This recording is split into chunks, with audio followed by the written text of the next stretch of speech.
ओम शांति। संगम युग पर अपनी स्थिति को श्रेष्ठ बनाना ये अति महत्वपूर्ण है। हमारा ये समय बहुत ही कीमती है।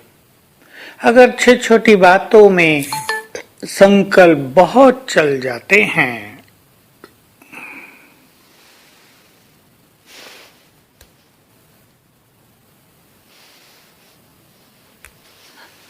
और हम अपने संकल्पों के वश हो जाते हैं या छोटी छोटी बातों में इरिटेट होते हैं तो हमारा बहुत सारा समय और शक्तियां नष्ट हो जाती हैं। इसलिए कोशिश रखनी है, बातें तो आएंगी और चली जाएंगी। ये बातें जाने वाली ही हैं। इन जाने वाली बातों के कारण हम अपनी महान स्थिति को, अपने महान संकल्पों को खो न दें। विशेष बात होती है जब कोई बात सामने आती है, जब कोई समस्या आ जाती है, जब कोई अपना मनुष्य अच्छा व्यवहार नहीं करता तो हमारे महान विचार, हमारा श्रेष्ठ स्वमान कुछ समय के लिए गुम हो जाता है। लेकिन हमें ये सावधानी रखनी है, कुछ भी हो, किसी का कैसा भी व्यवहार हो, हम अपने श्रेष्ठ स्वमान को स्मृति में रख सकें। अगर हम इतना कायम करते हैं, अगर हम इस बात में सफल होते हैं तो हमारी स्थिति कभी भी बिगड़ेगी नहीं। हमारे पास ड्रामा का बहुत सुंदर ज्ञान है।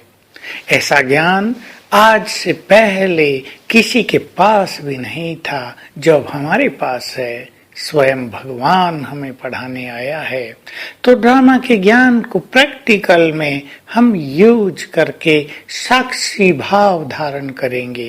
बार बार हमें ये चिंतन करना है कि ये संसार का खेल सुंदर खेल है। आपका किसी के साथ अच्छा पाठ न चल रहा हो, जान लें ये भी कर्मों का हिसाब किताब है, पर ये संसार का विशाल नाटक तो अति सुंदर है। जैसे बाबा इसे साक्षी होकर देखते हैं, वैसे ही मुझे भी इसे साक्षी होकर ही देखना है। बाबा के वो महावाक्य याद कर लें, बच्चे यदि तुम बाप समान बनना चाहते हो तो जैसे मैं इस खेल को साक्षी होकर देखता हूँ वैसे तुम भी साक्षी होकर देखो, और जैसे मैं सबको सकाश देता हूँ वैसे तुम भी सबको सकाश दो। तो जो लोग हमसे गलत व्यवहार करते हैं, जो पड़ोसी भी शत्रु भाव रखते हों, जो आपको आगे न बढ़ने देना चाहते हों, उन्हें भी आप अच्छे वाइब्रेशंस दें। उन्हें भी इस दृष्टि से देखें कि वो भी भगवान के बच्चे हैं, कुछ ना कुछ खूबियां उनमें हैं, वो भी महान आत्माएं हैं। तो हमारा दृष्टिकोण बदलते ही उनके विचार भी बदल जाएंगे। तो आज हम सारा दिन बहुत अच्छी तरह ध्यान देंगे कि किसी बात में न हमारी खुशी जाए, न हमारी शांति जाए, न हमारे संकल्पों में उलझन हो, न हमारी स्थिति बिगड़े। हम अपने उस स्वरूप को याद करेंगे, विष्णु स्वरूप। विष्णु जी शेष सैया पर लेटे हुए हैं, सांपों की सैया है, चारों ओर सागर में लहरें हैं, पर विष्णु जी अचल अडोल हैं। विकारों को अपनी सैया बना लिया है। लक्ष्मी यानी धन संपत्ति चरणों में आ गई है और गीता ज्ञान में मग्न है। ये हमारा ही तो स्वरूप है।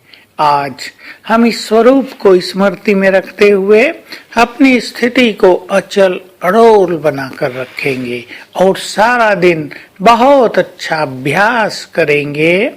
अपने देव स्वरूप की स्मृति और अपने पूज्य स्वरूप की स्मृति, दोनों स्मृतियां हमें महान बनाने वाली हैं, हमें परम पवित्र बनाने वाली हैं। हमारा परम पूज्य स्वरूप भी बहुत पवित्र है, चाहे वो इष्ट देव देवियां है, चाहे विघ्न विनाशक गणेश है, चाहे शेषशय्या पर विराजमान महाविष्णु हैं, ये हमारे ही स्वरूप हैं। इन्हें हम जितना ज्यादा अपनी स्मृति में लाएंगे वैसे वैसे स्वरूप ही हमारे जीवन में धारण होते जाएंगे। तो आज सारा दिन अपने आत्मिक स्वरूप को याद करते हुए इन दोनों स्थितियों का लगातार अभ्यास करेंगे। हर घंटे में कम से कम एक बार अपने इन दोनों स्वरूपों को अवश्य याद करें। ओम शांति।